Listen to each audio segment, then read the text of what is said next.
Réponse à ma vidéo sur est-ce que One Piece c'est politique ou pas. Déjà, concrètement, oui, j'ai pas donné les meilleurs exemples. On m'a dit que c'est plus du ressort de l'humanisme que de la politique. Mais en vrai de vrai, les gars, je suis d'accord que c'était pas les meilleurs exemples, puisque si je parle du gouvernement mondial, de leur manigance ou de la rêverie qui va directement à la parler de politique, et là, je vais vous dire, il n'y a pas plus clair comme message politique, là, on est d'accord. Par contre, si on prend du recul sur les choses, aujourd'hui, il y a un pays, j'ai envie de dire, qui tape en génocide et qui applique cette politique-là. Ensuite, il y a aussi d'autres pays dans le monde qui vont soutenir cette politique-là. Donc, mine de rien, il y a une dimension politique. En fait, c'est ce que moi aussi je voulais mettre en avant par rapport à tout ça. Je l'ai mal fait et je m'en excuse. Quand je dis qu'il y a une dimension politique au fait que Luffy libère un peuple, tout simplement pourquoi? Quand tu vas, j'ai envie de dire, te révolter contre un roi et que tu vas vouloir changer le système, le dégager et mettre en place une autre politique qui était, j'ai envie de dire, la sienne avant, bah mine de rien, ça reste une action politique. Pour moi, une manifestation, c'est une action politique. L'abstention, c'est une manifestation, enfin, l'abstention, pardon, c'est une action politique. Et évidemment qu'une révolte, c'est une action politique aussi. En tout cas, c'est pour moi. Ensuite, on m'a dit, par rapport à l'anarchisme, etc., que je disais que Oda mettait en avant l'anarchisme et que je disais que Luffy était anarchiste. Je n'ai jamais dit ça. Je dis que Luffy peut être perçu comme un anarchiste ou un libérateur, comme Nika peut être perçu comme un destructeur ou un libérateur. En fait, ça dépend juste de ton point de vue. Sauf que bon, il y a certaines personnes qui apparemment ne connaissent pas la nuance, donc ils ont peut-être des petits problèmes par rapport à tout ça. Mais ce que je dis, c'est juste factuel, les gars. Quand on a un Luffy qui est dépeint parfois en fait juste comme un libérateur et tout, vous inquiétez pas que quand Luffy arrive dans un pays et que le pays après fini partiellement détruit, bah, il peut être aussi perçu comme un destructeur, comme l'était Nika en vérité. Luffy marche dans les pas de Nika. Donc si Nika a été perçu au final comme destructeur et libérateur, bah en vrai Luffy a exactement la même perception parce qu'il suit également son chemin. Ça les gars, j'ai envie de dire, c'est quand même assez factuel mine de rien. Ensuite, on m'a dit que de toute façon tous les héros dans les animés vont libérer des peuples. Luffy il est directement lié à la liberté. Il libère déjà les membres de son équipage, il les a libérés plusieurs fois.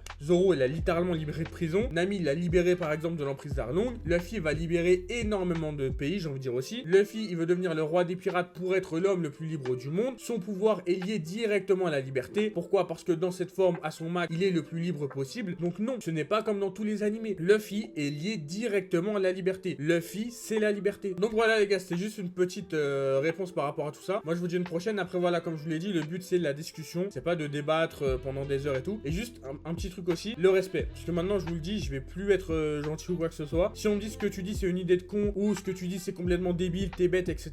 Moi les gars, je vais être très honnête. Quand je vous parle avec respect. Je vous dis pas vous êtes bête ou quoi que ce soit. Donc si vous me manquez de respect, ça dégage. Moi je vous dis une prochaine. Salut tout le monde.